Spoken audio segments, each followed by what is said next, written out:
Darjeeling Melawati, West Area. Dan ini sudah mau sampai ke museum.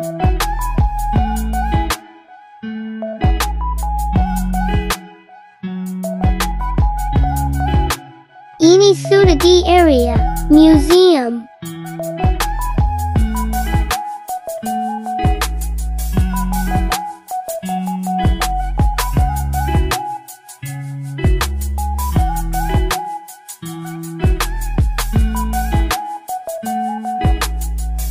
Melawati Bayang Gambang, Barang Peninggalan yang di luar.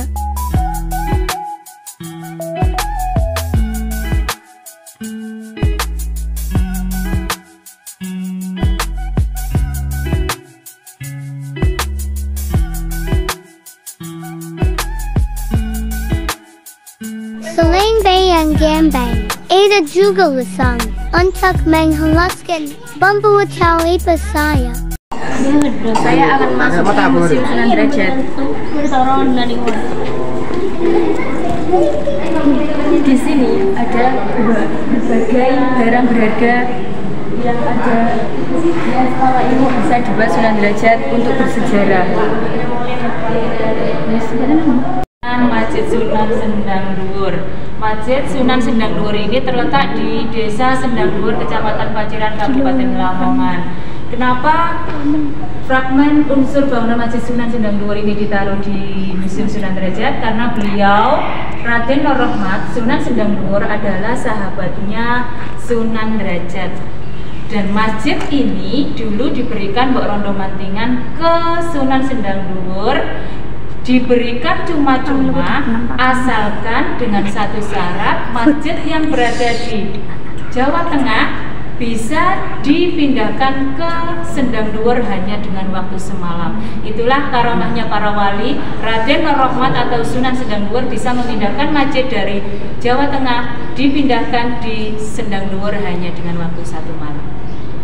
Oke, ini adalah anti basi. Contohnya, kalau benda seperti ini, seperti mangkok ini ditaruh nasi atau dikasih nasi, dia tidak akan basi tapi kering. Kalau sekarang masanya adalah ini yang dinamakan magic apa? Magic om. Kalau untuk memanaskan nasi namanya apa? Magic om. Ketoro nek gak tau masak iki, gak roh iki. Magic jar. Kalau magic om kan untuk menanak nasi. Kalau magic jar untuk memanaskan nasi. Maka benda seperti ini dikasih nasi itu tidak akan basi tapi kering dalam waktu 1 minggu bisa. Ini namanya keramik anti basi. Oke? Ya, jelas-jelas aja ya. Dua naskah, yang pertama adalah naskah lontar. Naskah lontar ini adalah berisikan surat Yusuf dalam bentuk tembang mocopat. Ini adalah bertuliskan huruf Jawa asli Yono Coroko. Saman tahu? Yes. Faham? Diajarkan di sekolah? Iya. Lupa? Podo nek ngono berarti. Selanjutnya adalah Kitab Amjah. Kitab Amjah ini dituliskan pakai huruf pegon. Kalau insya Allah kalau sama pegon ini paham. Di sekolah kan belajarnya juga kan dari MI, ya. Pego. Paham. Kalau orang Jawa bilang apa? Pego.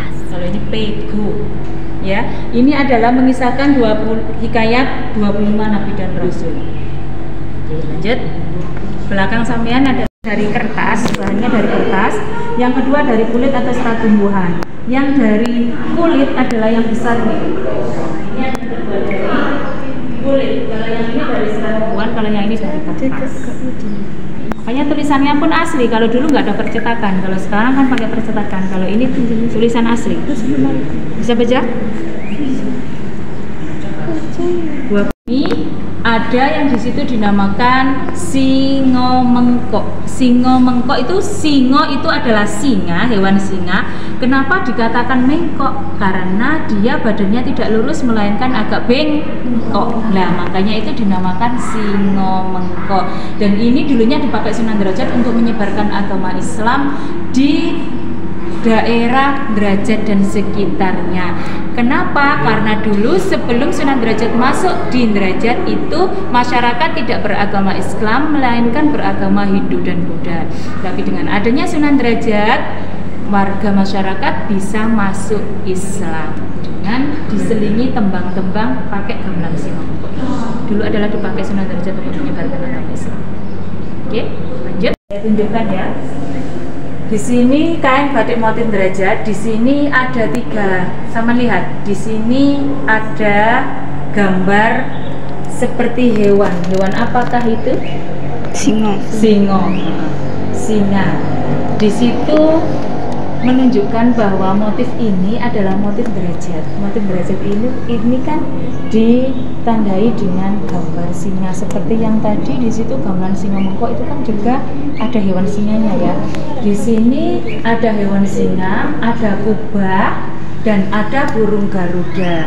Kalau burung garuda adalah melambangkan kenegaraan, kalau mahkota adalah melambangkan keagamaan. Jadi ini adalah filosofis bahwa hablum minallah wa hablum minannas, hubungan manusia dengan Tuhannya dan hubungan manusia dengan manusia. Kemudian yang berdiri itu adalah tombak.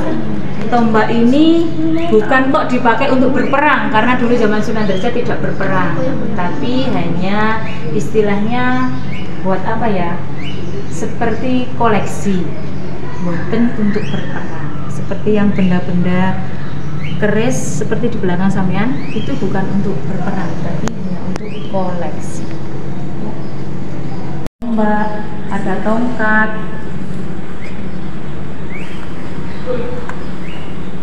dan yang sebelahnya lagi di situ ada jaduk. Iya, sama sebenarnya ini nggak apa-apa. Nah, bisa video. Aku mau ngetok di video anak-anak enggak? Yuk nih. Jadi satu aja ya, ini ya. Nanti biar nggak bolak-balik. Oke. Pagi, selamat datang di Museum Sunan Derajat. Pagar tapak suci. Pagar ini dulu terletak di depan pintu masuk makam Sunan Derajat, paling depan pas ujung itu ini dulu. Kemudian sudah rapuh jadi kita beli.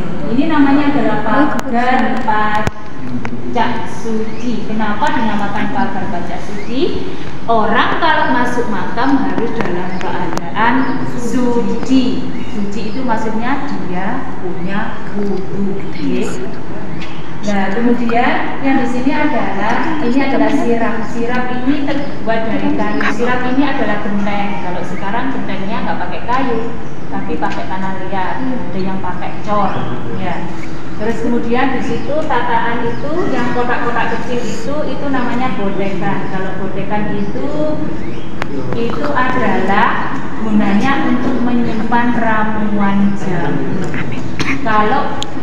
Kalau sap-sapnya banyak itu adalah untuk menyimpan ramuan jamu. Tapi kalau sapnya sedikit biasanya untuk menyimpan bumbu. Ya. Kalau itu adalah kursi. Kursi itu dulu dipakai Sunan Derajat mengajar ngaji para santrinya. Dan yang berdiri ini seperti gelas tapi besar itu adalah sangku. Sangku itu adalah liter. Sama tahu liter? Tahu ya. Kalau sekarang liter, kalau dulu pakai itu adalah sangku takaran beras untuk membagikan zakat fitrah pada waktu bulan Ramadan atau menjelang Idul Fitri. Kalau yang berdiri itu sama dengan yang tadi jaduk, cuman itu jaduknya besar, kalau yang tadi jaduknya kecil. Kalau yang cobek itu cobek, terus kemudian atasnya kan ada lagi. Itu dulu dipakai untuk acara Maulid Nabi. Dengan di situ di dalamnya dikasih apa yang baunya harum itu? Dupa. Dupa. Sampai hari semaran kok arwah. Oke, selanjutnya. Jet itu kalau orang sekarang itu dinamakan jam. Kalau dulu nggak ada jam, maka pakai benjat. Kalau benjat itu adalah alat penunjuk waktu sholat. Di sini ada lubangnya kecil. Ini ditancapkan sapu lidi. Sapu lidi tancap di tengah-tengah ini. Kemudian arahnya pakai apa? Pakai sinar matahari. Jadi nanti ditancapkan sapu lidi. Kalau bayang-bayang sinar matahari tepat di atas atau tepat di ini berarti waktu sholat zuhur. Kalau sekarang sih enak, kalau jam 12 masuk zuhur, jam 3 masuk asar. Kalau dulu kan nggak ada seperti itu, makanya pakai hujat. Hujat ini adalah alat penunjuk waktu sholat. Kemudian yang di depan sampean batu lebar ini, batu relief ini adalah dipakai setelah wudhu. Kalau sekarang setelah wudhu sama keset pakai apa?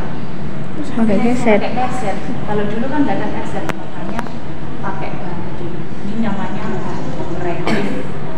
Kalau ini adalah guci itu tempat air minum. Kalau sekarang pakai kulkas, jadi air itu bisa dingin dimasukkan kulkas. Kalau dulu nggak ada kulkas, maka pakai guci seperti ini. Di sini ada guci besar, guci kecil, sama aja. Sebenarnya sama, cuma bedanya bentuk aja besar sama kecil.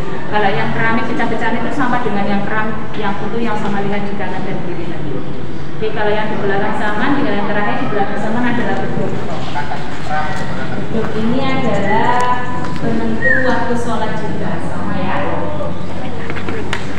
Oke, jadi ada yang ditanyakan? Terima kasih sudah menonton.